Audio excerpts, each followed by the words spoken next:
Welcome to the podcast. I dissect important topics in culture, politics, and media through the lens of critical thinking, not tiresome hyperbole, annoying partisanship, or ridiculous demagoguery. Like the Marines, we are the few and the proud, independent, free-thinking voices out there. But the voice of reason still must be heard. If you want to escape the filter bubble of endless group speak and shaming, as well as the herd mentality of my way or the highway, you are home. Here we seek first to understand, then to draw conclusions. It doesn't matter what you think, just that you think deeply and be open to all perspectives. I will learn from you, you will learn from me, openly and honestly, with empathy for all viewpoints. In short, we will be critical thinkers here. I am David Hopkins, Professor of Humanities, your guide. My goal is to apply critical thinking, logic, reasoning, and analysis of philosophy and history to add context and understanding to our modern world. But enough with the formalities of introduction. Let's get started. It has taken me time to develop an outward focus of my academic and intellectual pursuits. It may be with the end in sight of my professional career as an educator. I'm finding a need to be more outspoken. I may still have a couple decades left, but life as an adjunct professor is one of uncertainty from term to term and year to year, let alone my health and my life in general. So surely I'm more close to the end than the beginning of my career. Thus this podcast. At this point, I realize I can't do anything I want to do. I'm just too old for that, but I can be a whole lot more than I have already been. I teach the humanities, literature, philosophy, history, culture, politics, art, music, and dance. Basically all the humanistic studies, all the way from prehistory through the information age we currently live. I've taught Asian humanities, Western civilization, African humanities, Latin American humanities as well. I'm by no means, though, the ivory tower professor. I spent much of my life as a soldier, a stockbroker, trader, financial advisor, a hotel manager, even a C-level executive in academic publishing and training. This life experience informs who I am as much as the academic training and teaching. Through all the experiences inside and outside the walls of higher education, it took time for me to decide what was important enough to talk about in a podcast. And it surely evolved over time. I won't bore you or let you know some of the crazy ideas I considered before settling in on this topic, but ultimately one topic alone. First it whispered to me, then spoke very loudly to me, and that's critical thinking. You know, to me and my students I teach, this seems to be the most critical skill, but it's a skill that's in decline in modern society. We're going through a crisis in modern culture.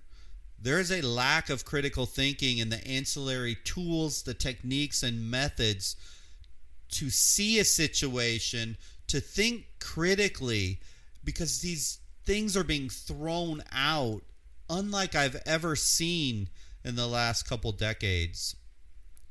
I don't think it was a cataclysmic shift. Most things really are not. But probably this was a simmering, festering disease that now is finally at the surface.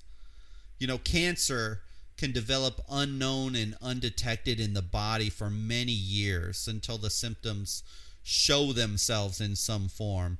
And then once they show themselves, a doctor can then see it, evaluate the severity of it, and then provide treatment for the disease. The population of America is suffering from a poisonous cancer. You know, from MySpace and Facebook, at its earliest onsets with this promise of quote unquote to bring us all together, and that matured. And then Twitter comes along trying to get us to articulate a stance on complex topics in 140 characters or less. Now I believe it's 280. To cable news that somewhere along the last couple decades began dropping the news and went all in with a clamoring panel yelling and screaming at each other to make their point. How funny, how ridiculous. Now news broadcasters can't help themselves but to pontificate their personal views versus just delivering news. They're going to think for you now. They're now activists and they're not reporters. Political decorum. We'll talk a lot about these in the various podcasts. It's never been perfect, and it's been downright ugly many, many times. So let's not pretend that in our current era we're at right now that it just happened all of a sudden. But it's almost inarguable that discourse has descended into the realm of bickering adolescence. Teaching our kids that it's okay when someone disagrees with us to yell, name call, blame, dig in your heels with a no compromise tantrum. We don't allow that with our own children, but yet we have to put up with it from these children politicians in Washington, D.C. As a society, we need to cure this festering disease. It needs to be approached on multiple fronts. And so I believe it's important as I speak for the first time to get all the expectations out on the table. I only have 3 of them, as I know you're going to judge me and my analysis through the expectations that I lay forth. What is surely true is when expectations are not clear and not shared, people begin to become emotionally involved, and simple misunderstandings become compounded, and it turns into personal clashes, communication breakdowns. So expectation number 1 is I have no desire to change your opinion on anything. I want to say that one more time. I have no desire to change your opinion on anything. I want you to learn to form your opinions and perspectives based on critical thinking. You know, when I tell my students that in class, they almost look at me stunned that I'm never going to push my opinion out on them. I want anyone listening to my voice right now to know I just want you to learn to think. It's your job to form your own opinion based on your own beliefs, your own past history, all of those things. But if you do it critically, then I view this as a success. And I don't mean being a robot, that every single instance in your life you just become an analytical machine. But I mean understanding how to be an intellectual, open-minded, empathetic thinker. I won't convince you what politician to vote for, what religion to practice. I mean, for me, in this format, it's silly to think that's even possible. My cause is to awaken your brain, awaken your thinking skills, to become sharper, clearer, spot the BS, identify the demagogues. So when something happens in the news, you have that ability to transcend the superficial garbage. Really it is easy to see the how of things, but it's very hard to find the whys. We strive to go deeper here, and I hold myself accountable to this first expectation.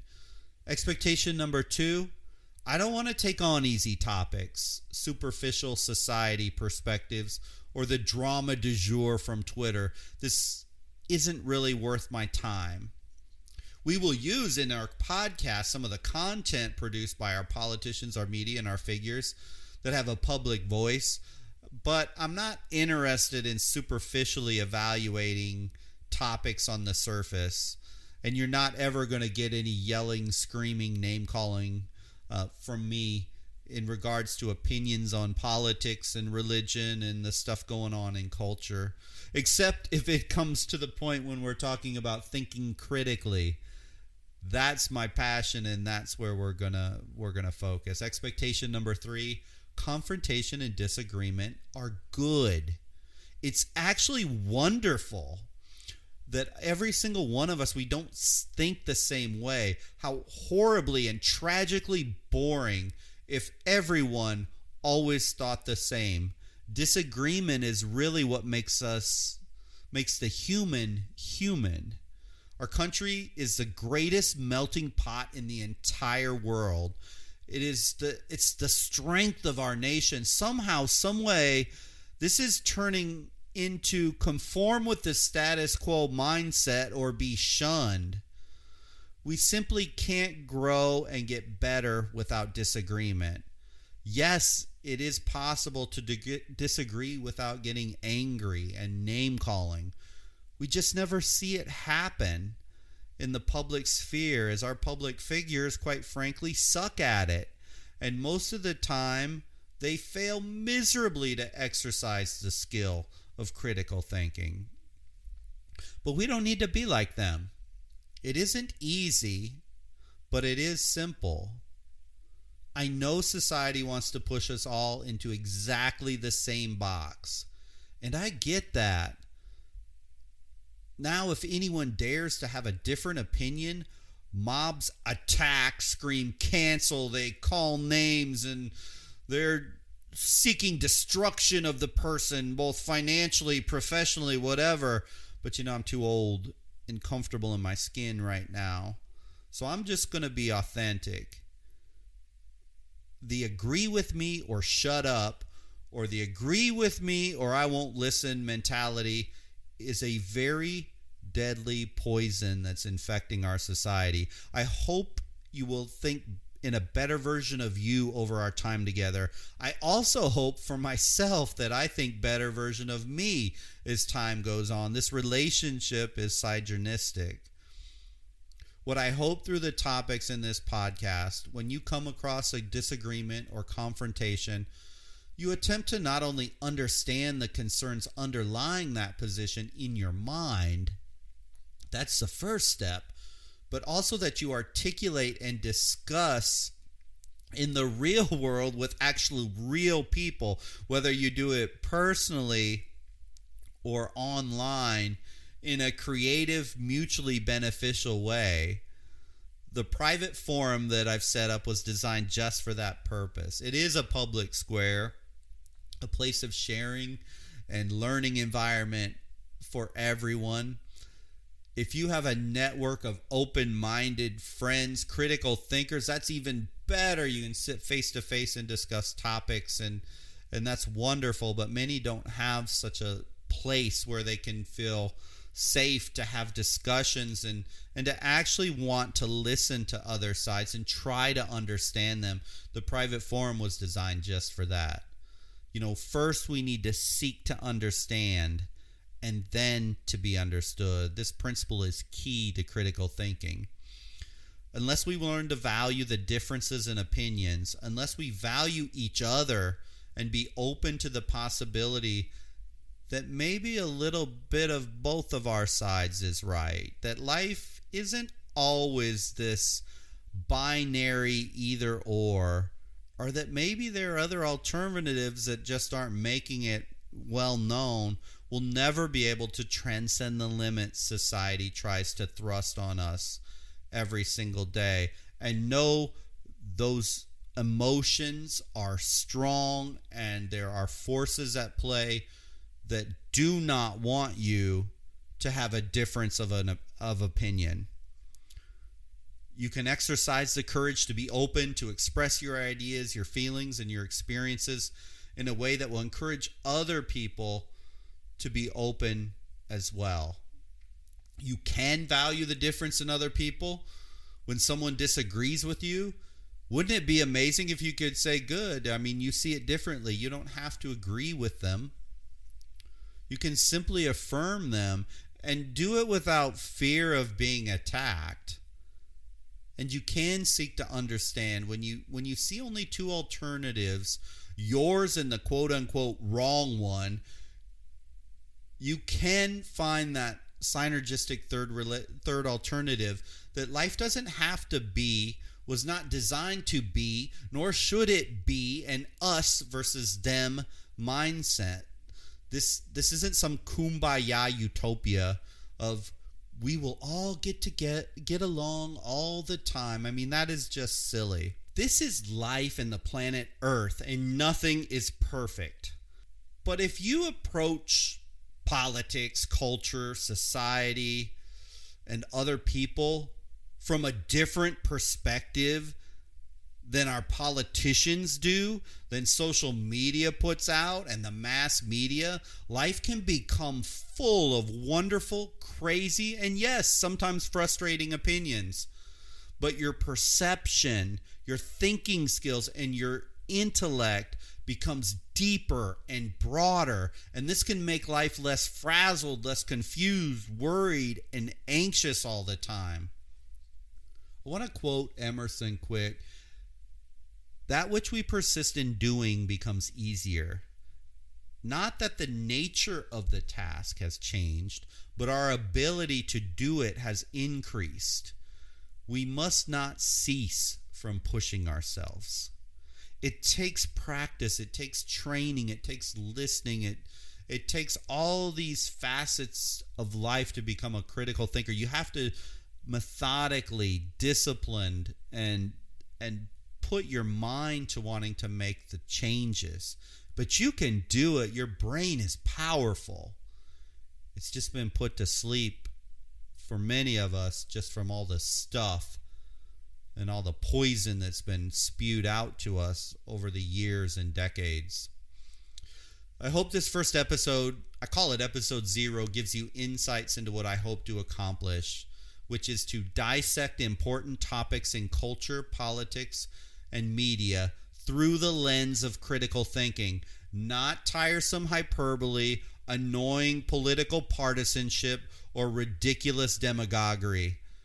I think all my training and teaching in the humanities has led me to this point of my life to launch this. I think the problem of the lack of sound intellect and critical thinking leads to a lack of free thinking and open-mindedness, which is extremely dangerous for any society. I think everyone would say, yeah, my opinion matters and I'm free to choose it. That's easy to say that. It's actually the lowest form of intellect.